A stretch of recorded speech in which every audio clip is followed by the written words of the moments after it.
సుఖీ భవ. స్వామి బాగున్నారా? బాగున్నా నాయన, బాగున్నారా మీరు? బాగున్నాను స్వామి. ఏం లేదు స్వామి, చిన్న సందేహం. చెప్పు నాయన, నీ సందేహం ఏమిటో? స్వామి నా భార్య గర్భవతి. నువ్వు గర్భావతి కాదు గర్భవతి. ఏంటయ్యా మీ సందేహం? మీ సందేహం అర్థం కావట్లేదు, మీరు చెప్పండి అయ్యా. భలే ఖుషీగా చెప్తున్నారు. స్వామి ఏం లేదు స్వామి, ఇతని భార్య గర్భవతి అంట. చిన్న సందేహం, అబ్బాయి పుడతాడు అమ్మాయి పుడతాడు, కొంచెం చూసి ఎవరు పుడతాడో చెప్పండి స్వామి. అంతే కదా? అంతే అంతే అంతే అంతే కదా నాయన. నీ పేరు చెప్పు.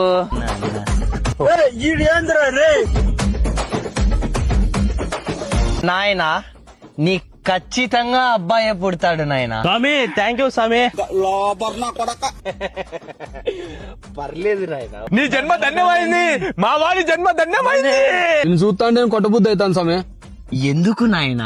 అటు రాసేదేమో ఆడపిల్ల రాసినావు, వాళ్ళకి మోపిలోడు అని చెప్పినావు. వేచి ఉండు, చూద్దు కదా. దొంగనా కొడక. వాళ్ళక నువ్వు దుబారు కూతలు కూర్చున్నావు, మెడిసిరాలు పగులుతాయి. ఏం కూర్చున్నావు స్వామి ఆ రోజు నువ్వు? ఆడపా పుడుతూ ఏం కూర్చున్నావు నువ్వు? ఆడపా పుట్టింది, మగపిల్లాడు పుడతాడని చెప్పిన. ఆడపిల్ల పుట్టించినావు. నేనెందుకు పుట్టిస్తాను బాలక? అదేలే, మళ్ళా లాజికల్ మాట్లాడుతాను. మగపిల్లాడితో ఎంత సంతోషపడ్డామో. ఆడపా పుట్టింది, ఆడపాకి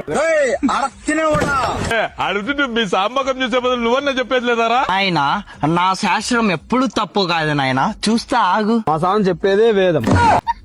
నాకు సపోర్ట్ చేస్తున్నాడు నాయన. జూన్ 17వ తేదీ వచ్చావు పోయిన సంవత్సరంలో. ఈ డేట్ కరెక్టే కదా స్వామి? ఆడపిల్ల. కరెక్ట్ స్వామి, ఆ రోజు నువ్వే కదా స్వామి చెప్పింది మగపిల్లాడు పుడతాడు పో అని. ఆ శాస్త్రాన్ని నువ్వు తప్పు పట్టద్దు. నేను ఆడపిల్ల అని కరెక్ట్ గా చెప్పాను. ఆ రోజు నీ చెవులు దుబ్బాయేమో. అయ్యో స్వామి, తప్పైపోయింది స్వామి, క్షమించండి. రారా వీడంటే కొడతాడు. స్వామి నువ్వు భలే డూప్నా కొడుకు స్వామి. బాలక నీ దుబారు కూతలు ఎక్కువైనాయి బాలక, గువ్వలు పగులుతాయి నీకి. నువ్వు నా సెంటిమెంట్ అని నా దగ్గర పెట్టుకున్నట్లు రా. చాలా దుబారు కూతలు కూర్చావు, లేకపోతే ఎప్పుడో మెల్లబట్టి గెంటేసింది నువ్వు. నాకెవడు పనిగా నీ దగ్గర ఉన్నట్లు, లేకపోతే ఇంకో దగ్గరికి పోతాను నేను ఎప్పుడో.